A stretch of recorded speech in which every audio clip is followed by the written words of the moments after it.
We're here in St Leonard's at our local music venue, The Piper, talking to Toni of Music Venue Trust, finding out more about the charity that we're going to be working with on our upcoming tour.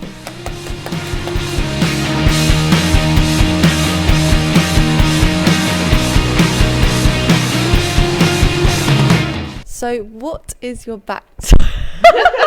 I've never interviewed anyone, sorry. It's just What is your background in music and working for Music Venue Trust? So I guess I started my career by being in a band, like you guys, and I ended up working at my local venue, which is the Boiler Room in Guildford. And from there, I went and worked at the Green Door store in Brighton, and I was their head of programming, like booked all the bands there and their little festivals. I hate to talk about it, but the pandemic hit. All the venues had to close.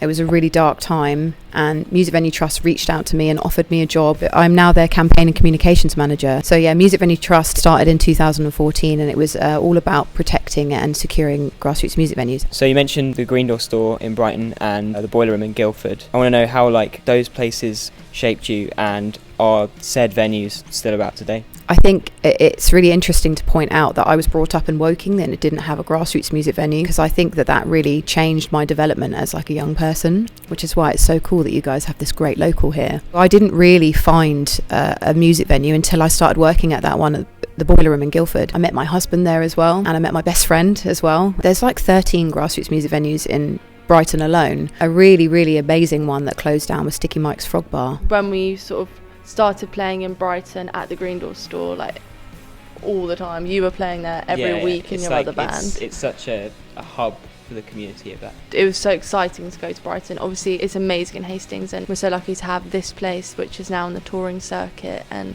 brings so many cool bands. But to go to Brighton felt really exciting, especially so many young people who are also into the same thing.